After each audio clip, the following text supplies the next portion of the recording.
been there 18 hours in a dress of an iconic Disney princess, I deserve to be paid for every hour that it is streamed online. Rachel Zegler just got blindsided, and baby, she is livid. After everything she's been through, the drama, the backlash, the $115 million 0 cents box office flop, you'd think Disney would move a little more carefully, right? Wrong. They basically threw a lit match into a powder keg, and now Rachel's out here dragging them without mercy. From shady jabs to full-blown fiery rants, she's spilling all the messy tea and hinting there's a whole lot more chaos bubbling under the surface. And trust me, what she's about to unleash could tear the whole Disney fairy tale apart. But how did we even get here? Let's rewind. It all started back in October 2016 when Disney, feeling real bold, decided to announce they were cooking up a live-action Snow White and the Seven Dwarfs. People were confused. Aaron Krasa Wilson was set to write the script, and they even brought in the musical geniuses behind La La Land and The Greatest Showman, Benj Pasek and Justin Paul. It sounded like glitter, jazz hands, and forest creatures were about to collide in the most ambitious or chaotic way imaginable. Fast forward to May 2019, Mark Webb, yes, the guy who directed The Amazing Spider-Man, hopped on as director. Fans were torn. Swinging through New York is one thing, but talking animals and a jealous queen? The vibes were mixed. Still, Disney kept pushing. In June 2021, Twitter nearly melted when Disney announced their new Snow White, Rachel Zegler, the powerhouse voice from West Side Story. It felt bold, it felt fresh, it felt messy. Then, in November, Gal Gadot, Miss Wonder Woman herself, was cast as the evil queen. And listen, the idea of Gal smirking while plotting mirror-based murder in a floor-length cloak, iconic. Even Gal admitted she couldn't wait to tap into her villain era. You're not playing Snow White, you're playing the iconic evil queen. January 2022 threw another curveball. Forget Prince Charming, Disney announced a brand new character, a Robin Hood-glass dude played by Andrew Burnap. They were definitely mixing things up, but not everyone was ready for the ride. Then, March 2022 hit and chaos struck. A fire broke out on set. Thankfully, no one got hurt, but it caused massive delays. Still, filming pushed through until July 2022, with big sets, dramatic lighting, and enough green screen to make your head spin. Just when they thought they were wrapping, boom. The first test screenings flopped. Disney scrambled for reshoots in June 2024, and that's when the real drama exploded. Peter Dinklage, yes, Tyrion Lannister himself, called out Disney hard for the whole Seven Dwarfs concept. You're progressive in one way, but you're still making that f***ing backward story of seven dwarfs living in a cave. What the f*** are you doing, man?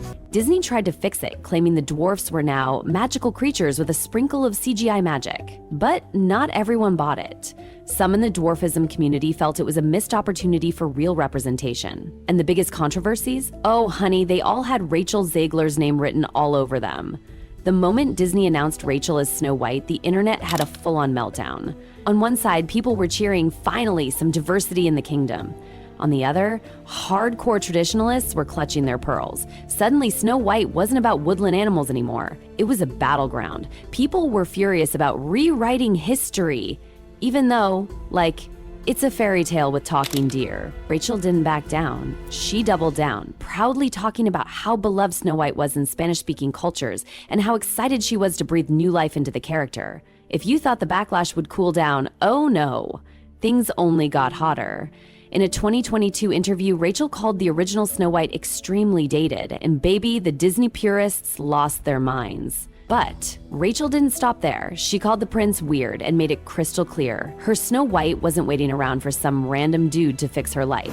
I just mean that it's no longer 1937, and we absolutely wrote a Snow White that is not going to be saved by the prince. She's not going to be saved by the prince, and she's not going to be dreaming about true love. She's dreaming about becoming the leader she knows she can be. Some fans loved the modern twist. Others, they were big mad. Then came the political earthquake.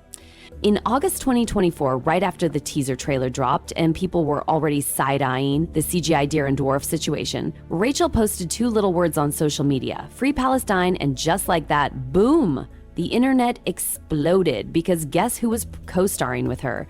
Gal Gadot, who's proudly pro-Israel. It was a PR nightmare. Boycotts were threatened, comment sections turned into battlegrounds, and people even started analyzing promo photos for signs of side-eye. And just when you thought it couldn't get worse, old tweets resurfaced, Rachel dragging Donald Trump and his supporters. Cue a brand new firestorm. By November 2024, Rachel had to apologize. And I can only hope that despite my flaws, and despite my cracks and my breaks, and there are many of them,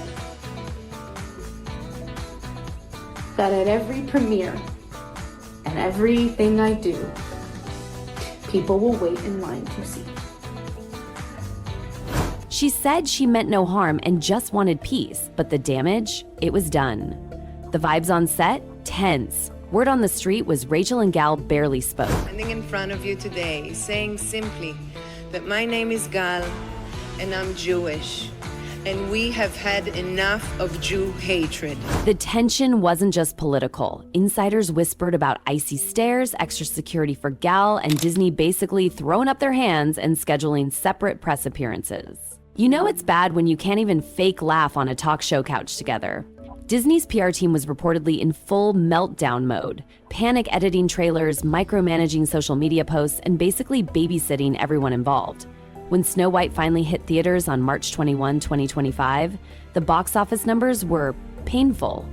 Opening weekend, $42,200,000 0 cents domestic, way below the $45 0 cents 55 million target. Worldwide, $87,300,000 0 cents. Now remember, this movie cost between $240 0 cents and $270 million 0 cents to make, not including Mark. Do the math, and Disney was staring at a loss of around $115 million 0 cents. Yikes. Rachel, ever the pro, stood tall. She defended her work proudly, saying they set out to reimagine a classic, and yeah, she admitted not everyone would vibe with it, but she stood by it. It's very validating. A lot of hard work has gone into this film, but so much love, truly, speaking for myself and also for the filmmakers behind it. Meanwhile, Gal kept it classy, dropping the classic, "We all put our hearts into it" line, but let's be real, that had to sting. Critics were unimpressed. On Rotten Tomatoes, Snow White landed a shaky 42% rating with an average 5.2/10. Metacritic, brutal 50/100. CinemaScore, a soft B+.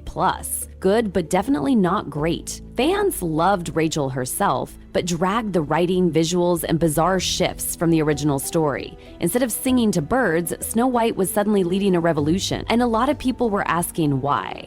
And then came the ripple effects, because when one princess falls, the whole kingdom shakes.